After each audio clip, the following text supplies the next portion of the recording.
வணக்கம்.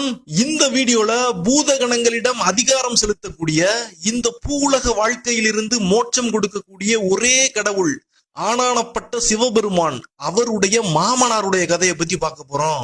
ஏலை தலவாய் மாடசாமி கதைன்னு ஸ்டிக்கரை போட்டு இந்த வீடியோக்குள்ள எங்களை வர வச்சுட்டு யாரோ சிவபெருமானுடைய மாமனாரா அவர் கதையை சொல்ல போறேங்கிற சுத்த பித்தலாட்டமாவா இருக்கு. ஒழுங்கா டைட்டில் வச்சபடி தலவாய் மாடசாமி கதையை சொல்லு, இல்லைன்னா அப்படியே ஓடி போயிரு. சிவபெருமானுடைய மாமனார் கதையை கேட்கிற மூடுல எல்லாம் நாங்க இப்ப இல்லைன்னு சொல்றீங்களா? அப்படிலாம் நீங்க சொல்லக்கூடாது. நான் இன்னைக்கு சிவபெருமானுடைய மாமனார் கதையை சொல்லியே தீருவேன். நீ ரொம்ப ஓவரா பேசுற. உன்னோட வீடியோவை பார்த்தாதான்டா நீ கதையை சொல்லுவ. இப்பவே வெளியே போறேன்னு அவசரப்பட்டு எந்த ஒரு முடிவும் எடுத்துடாதீங்க. ஒரு விஷயம் சொல்றேன் கேளுங்க, அதுக்கப்புறமா நீங்களே முடிவு பண்ணிக்கிங்க இந்த வீடியோவை பார்க்கலாமா வேணாமான்னு. சிவபெருமானுடைய மாமனாரே நம்ம தலவாய் மாடசாமி தான் ஐயா. யோ என்னையா சொல்ற? தலவாய் மாடசாமி சிவபெருமானுக்கு பொண்ணை கொடுத்த மாமனார்னா யாரையா அந்த பொண்ணு? சிவபெருமான் ஏன் மாடனோட பொண்ணை தேடி வந்து கல்யாணம் பண்ணணும்? நம்ம இன்னைக்கு கும்பிடுற தலவாய் மாடசாமிக்கு மாட்டு தலை எப்படி வந்துச்சு? எல்லாத்துக்கும் மேல இவரை பெத்தது யாரு, பிறந்தவங்க யாரு? தலவாய் மாடன்னு சொல்றோமே, தலவாய்னா என்ன அர்த்தம்? இப்படி ஒட்டுமொத்த தகவல்களையும் இந்த வீடியோல பார்க்கலாம் வாங்க. அதுக்கு முன்னால இந்த தலவாய் மாடன் கதையை போட சொல்லி தொடர்ச்சியா கமெண்ட் பண்ணுன தம்பி பிரேம்குமாருக்கு மிகப்பெரிய நன்றியை சொல்லிக்கணும். என்னோட ஆபீஸ்ல மேனேஜர் கூட எனக்கு இப்படி டார்கெட் செட் பண்ணி ஃபாலோ பண்ணி வேலை வாங்கினாரா இல்லையான்னு தெரியல. ஆனா இந்த பிரேம் தம்பி என்னை தெறிக்க விட்டுட்டாப்ல. வீடியோவை எத்தனை நாள்ல போடுவேன்னு சொல்லி டார்கெட் டேட்லாம் செட் பண்ணி கண்டினியூஸா ஃபாலோ பண்ணி ரிமைண்டரை போட்டு கடைசியா இந்த வீடியோவை என்ன போட வச்சுட்டாப்ல. அதுக்காக உங்களுக்கு ரொம்ப பெரிய நன்றி பிரேம் தம்பி. சரி, இப்ப வீடியோக்குள்ள போலாம் வாங்க. நம்மெல்லாம் பயத்தோடையும் பக்தியோடையும் கும்பிடுற தலவாய் மாடன் முதலில் மாட்டுத்தலையோடவே பிறக்கல. அவரோட பேரும் மாடசாமின்னு இருக்கவே இல்லை. அவரோட உண்மையான பெயர் தக்ஷன். இந்த தக்ஷன் யாருன்னு பார்த்தா சிவபெருமான கரை வச்சு காலி பண்ணணும், அவரை அவமானப்படுத்தணும்னு துடிச்சுக்கிட்டு இருந்தவரு. என்னையா சொல்ற? தக்ஷன் சிவபெருமானுடைய எதிரிங்கிற? அப்படின்னா ஏன் அவரு தன்னோட பொண்ணை சிவபெருமானுக்கு கல்யாணம் பண்ணி கொடுக்கணுங்கிற சந்தேகம் உங்களுக்கு வரலாம். அதுக்கு ஒரு காரணம் இருக்கு. பரம்பரை பகை. என்னது பரம்பரை பகையா? நம்மளுக்கு மனுஷங்க தான் வம்ம வச்சு பழிவாங்க அலைவாங்க, சாமிகளுக்குள்ளயும் பகையா? அதுவும் பரம்பரை பகைன்னு சொல்றியே, அதென்னையா தக்ஷனுக்கு சிவபெருமான் மேல அப்படி ஒரு பகைனா? இந்த தக்ஷன் பிரம்மதேவருடைய மகன். பிரம்மனோட வலது பெருவிரலில் இருந்து தோன்றிய அவரோட மானசீக புத்திரன் தான் இந்த தக்ஷன். மானசீக புத்திரன்னா என்னன்னா, சாதாரணமா தம்பதிகள் இணைந்து குழந்தை பிறக்காம பிரம்மதேவர் தன்னுடைய சக்தியால அவருடைய மன வலிமையாலேயே பெத்தெடுத்த குழந்தை தான் இந்த தக்ஷன். சோ தக்ஷன் பிரம்மதேவருடைய மகன். இது ஒரு ஃபர்ஸ்ட் பாயிண்ட். ரெண்டாவது, இதே தக்ஷன் மகாவிஷ்ணுவுடைய பேரனாகவும் இருந்திருக்காரு. அது எப்படியானா, பிரம்மதேவரை படைச்சவரே மகாவிஷ்ணு தான். நல்லா விஷ்ணுவுடைய படங்களை எல்லாம் பாத்தீங்கன்னா விஷ்ணுவுடைய தொப்புள்ள இருந்து ஒரு தாமரை தண்டு நீண்டு போகும். அந்த தண்டோட உச்சியில இருக்கின்ற தாமரை மலர் மேல பிரம்மதேவர் உட்கார்ந்துகிட்டு இந்த உலக சிருஷ்டிய பண்ணிக்கிட்டு இருப்பாரு. சோ பிரம்மனுடைய அப்பா யாரு, பிரம்மனை படைச்சவர் யாருன்னு பார்த்தா அது மகாவிஷ்ணு. இப்ப புரியுதா? தக்ஷனுடைய பரம்பரை பூர்வீகம் மகாவிஷ்ணு அவனுக்கு தாத்தா, பிரம்மதேவர் அவருக்கு அப்பா, நம்மாளு தக்ஷன் தான் மகன்.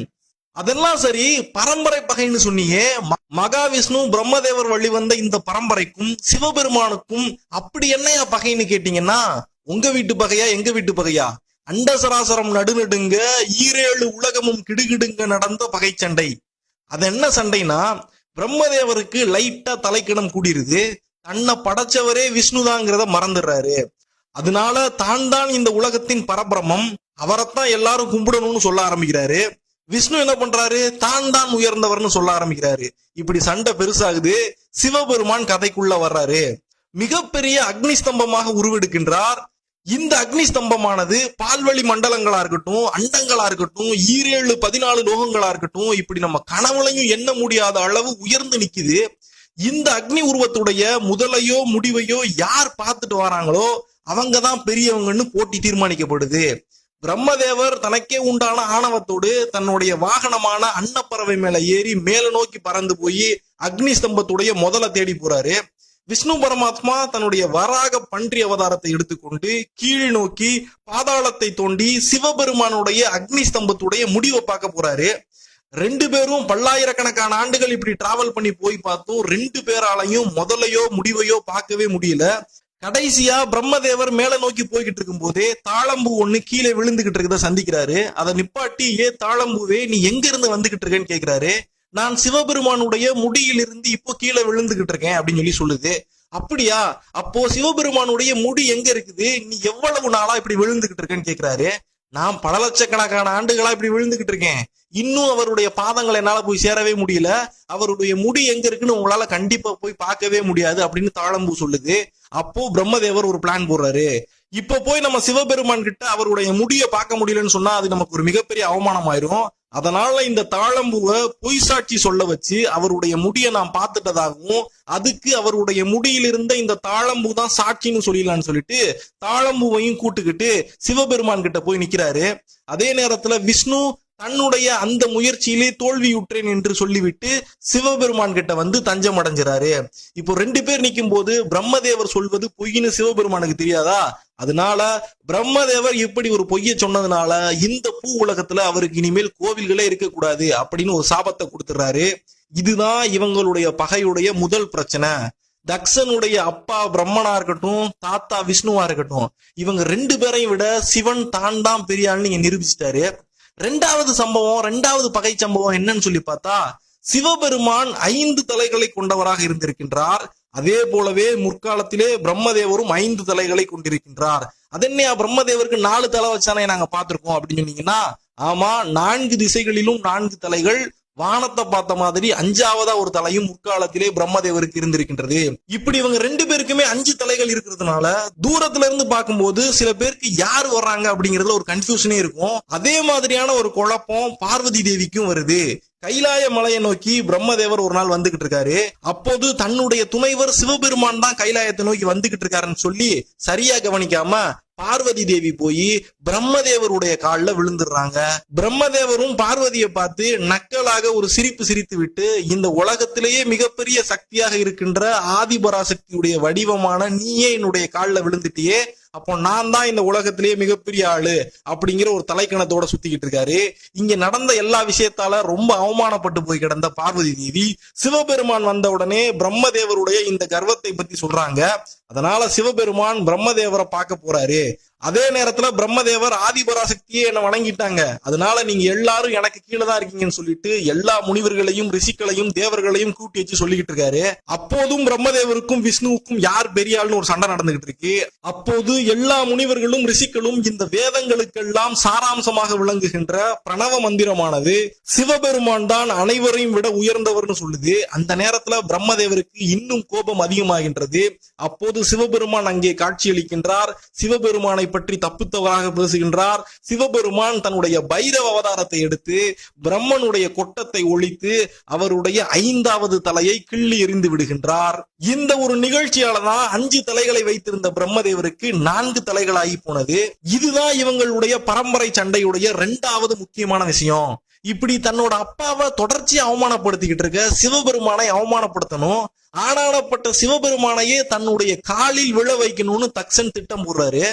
பொதுவா ஒரு சண்டை சேலஞ்சுன்னு வந்துட்டா நம்மளாம் என்ன சொல்லுவோம், என்ன ஜெயிக்க உன்னால மட்டும் இல்லடா உங்க அப்பனால கூட முடியாதுன்னு சொல்றது இல்லையா? அத போல சிவபெருமான ஜெயிக்க தக்ஷனுடைய அப்பனால மட்டும் இல்ல தாத்தனால கூட முடியாம போச்சு. இவர் என்ன பண்ணி சிவபெருமான ஜெயிக்க போறாருன்னு நம்ம பார்க்கணும்ல. அங்கதான் தக்ஷனுடைய மாஸ்டர் பிளானே இருக்கு. நேரடியா சிவபெருமான் கூட மோதி அவர் அடிபணிய வைக்க முடியாதுன்னு வேற ஒரு திட்டத்தை போடுறாரு. நம்ம ஊர்ல பழைய காலத்துல எல்லாம் பரம்பரை பகைன்னு வந்துட்டா அதை தீர்த்துக்கிறதுக்காக அப்பா மாரு தாத்தா மாரெல்லாம் அவங்களுடைய வாரிசுகளுக்கு கொம்பு சீவி வளர்ப்பாங்க. அவங்களுடைய வன்மத்தை தீக்கிறதுக்கு இந்த வாரிசுகளை பகடைக்காயாக உபயோகிச்சுப்பாங்க. அதே மாதிரிதான் தன்னுடைய மகளை தக்ஷன் இந்த இடத்துல பகடைக்காயா உபயோகப்படுத்துறாரு. இதுல ஒரு விஷயத்தை கவனிக்கணும். தக்ஷனுக்கு மொத்தம் 6000 மகன்கள் இருந்திருக்கிறாங்க, 27 மகள்கள் இருந்திருக்கிறாங்க. இப்போ நம்ம ஜோசியத்துல 27 நட்சத்திரங்கள்னு சொல்றோம் பாத்தீங்களா, ரோகிணி, ரேவதி, அஸ்வினி, கிருத்திகா, சுவாதி இப்படிலாம் சொல்றோம் பாத்தீங்களா, இவங்க எல்லாருமே தக்ஷனுடைய 27 மகள்கள். அவங்க தான் இப்ப நட்சத்திரமா அமர்ந்திருக்காங்க. ஆனா இந்த 6000 மகன்களாலையும் 27 மகள்களாலையும் சிவபெருமானை சாய்ப்பது கடினம்னு தெரிஞ்சுக்கிட்ட தக்ஷன் ஒரு புதிய மகளை பெற்றெடுக்கணும்னு கடுமையா தவம் பண்றாரு. யாருக்கிட்ட தவம் பண்றாரு? அதுவும் சிவபெருமான் கிட்டே தான். அவரை சாய்க்கிறதுக்கு அவரை நோக்கிய தவம் இருக்கின்றார். பல்லாயிரக்கணக்கான வருடங்களின் முடிவில் சிவபெருமான் இவருடைய இந்த தவத்தினை மெச்சி அவருக்கு தரிசனம் கொடுக்கிறாரு. வேண்டுகின்ற வரத்தை கொடுக்கிறேன்னு சொல்றாரு. அப்போது தக்ஷன் மிக சாதுரியமாக ஒரு வரத்தை கேட்கின்றான். பார்வதி தேவி தனக்கு மகளாக பிறக்க வேண்டும்னு கேட்கிறான். ஏன் பார்வதியை போய் மகளா வேணும்னு இவர் வரம் கேட்கிறார்னா, பார்வதி தனக்கு மகளாக பிறந்தால்தான் சிவபெருமான் கண்டிப்பாக தன்னுடைய துணைவியை தேடி பூலோகத்துக்கு வருவாரு. அவளை பூ உலகில் மணந்து கைலாயத்துக்கு கூட்டி போடணும்னு ஆசைப்படுவாரு. அப்போ வைக்கலாம் அவருக்கு செக்கு, என்னோட பொண்ணை நீ கட்டுனா நான் உனக்கு மாமனார் முறையாவேன். அப்போ கல்யாணம் முடியறப்ப ஆசீர்வாதம் வாங்குறதுக்கு என்னுடைய பாதத்தை நீ தொடத்தானையா செய்யணும் அப்படின்னு போட்டாப்புல தக்ஷன் பிளானு. சிவபெருமானும் தக்ஷன் இத்தனை காலமா தவம் பண்ணி வரம் கேட்டிருக்கானேன்னு கேட்ட வரத்தை கொடுத்துட்டு போயிடுறாரு. அதுக்கப்புறமா தாருகா வனத்தினிலே தேவி பார்வதி குழந்தைய அவதரிக்கிறாங்க. தக்ஷனும் அவனுடைய மனைவியும் அந்த குழந்தையை எடுத்து வந்து தாக்ஷாயினி அப்படின்னு பேர் வச்சு ரொம்ப செல்லமா வளர்க்க ஆரம்பிக்கிறாங்க. தாக்ஷாயினி சிறு வயதிலிருந்தே சிவபெருமானுடைய திருவிளையாடல்களை எல்லாம் கேட்டு கேட்டு வளர்றாங்க. எப்படி ஆண்டாள் நாச்சியார் கிருஷ்ண பரமாத்மாவையே எண்ணி அவரையே அடையணும்னு தவம் இருந்தாங்களோ, அதே போலவே தாக்ஷாயினியும் கட்டுனா சிவபெருமானதான் கட்டணுங்கிற நிலைமைக்கு போயிடுறாங்க. ஆனா நம்மாளு தக்ஷனும் வேற ஒரு பிளான போட்டு வச்சிருக்காரு. சிவபெருமான் என்னைக்குனாலும் இங்க இருக்கிற தாக்ஷாயினியை தேடி வந்தாகணும். அப்போ உன்னோட பொண்ணை எனக்கு கட்டி கொடுன்னு அவரை கெஞ்சணும். அப்போ கெஞ்சும் போது அவரை காலில் விழ வைக்கலான்னு இவர் பிளான் போடுறாரு. ஆனா தாக்ஷாயினி வாண்டடாவே சிவபெருமான் மேல காதல் கொண்டு அவரை கல்யாணம் பண்ணிக்கணுங்கிற ஆசையால தவம் செய்யறதுக்காக இமயமலைக்கு போயிடுறாரு. அவங்களுடைய பல ஆண்டு கால தவத்தினை மெச்சி சிவபெருமான் அவருக்கு காட்சி கொடுத்து தக்ஷன் இவங்க ரெண்டு பேருடைய கல்யாணத்துக்கு சம்மதிக்கலன்னு தெரிஞ்சும் இவங்க ரெண்டு பேரும் காதல் திருமணத்தை பண்ணிக்கிறாங்க. அதுக்கப்புறமா தக்ஷன் தாக்ஷாயினி மேலையும் சிவபெருமான் மேலையும் இன்னும் அதிகமான பகையை வளர்த்து கொண்டிருக்கின்றார். அப்போ இவங்களை வேணும்னே அவமானப்படுத்தணும் அப்படிங்கிற ஒரு நோக்கத்துல ஒரு மிகப்பெரிய யாகத்தை உருவாக்குறாரு. அந்த யாகத்துல 14 லோகங்கள்ல இருக்கின்ற எல்லா தெய்வங்களுக்கும் அழைப்பு விடுக்கின்றார். ஒரு தேவரை கூட விடவில்லை, ஒரு முனிவரை ஒரு ரிஷியை கூட விடவில்லை, எல்லாருக்குமே அழைப்பு விடுக்கின்றார்.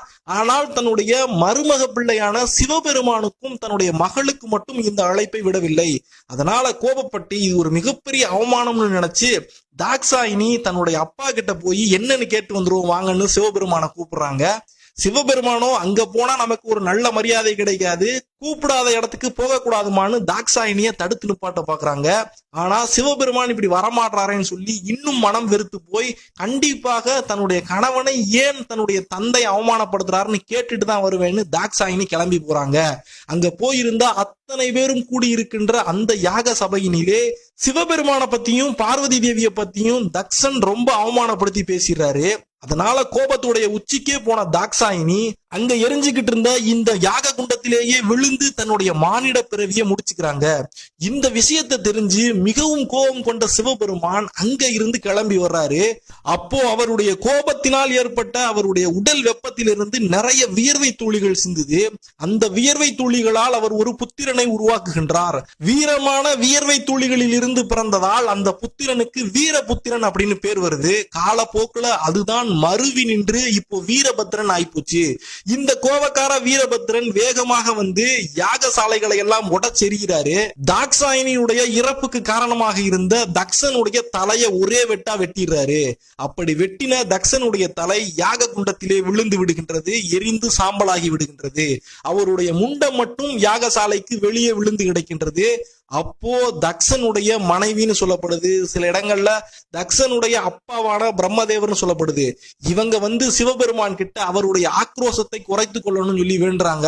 அப்போ சிவபெருமான் கிட்ட மீண்டும் தன்னுடைய கணவன் உயிரோடு வருவதற்கு அவர்தான் அருள் புரிய வேண்டும்னு தக்ஷனுடைய மனைவி கேட்டதாகவும், அப்போ அதுக்கு சிவபெருமான் ஒரு வழி சொல்றாரு. இப்போ நீ வடக்கு திசையை நோக்கி போ, அந்த திசையில எந்த மிருகம் தூங்கிக்கிட்டு இருக்கோ அதோடைய தலையை வெட்டி கொண்டு வந்து உன்னுடைய கணவனுடைய உடம்போட சேர்த்து வை, அவன் உயிர் பெற்று எழுந்துருவான்னு சொல்றாங்க. அப்படி தக்ஷனுடைய மனைவி தேடி போகும்போது வடக்கு திசையில ஒரு ஆடு தலையை வச்சு தூங்கிக்கிட்டு இருந்துச்சுன்னு சொல்லப்படுது. இன்னும் சில இடங்கள்ல ஒரு மாடானது வடக்கு திசையில தூங்கிக்கிட்டு இருக்குன்னு சொல்லப்படுது. அந்த மிருகத்துடைய தலையை வெட்டி கொண்டு வந்து தக்சனுடைய முண்டமான உடம்போடு சேர்க்கின்றார்கள்.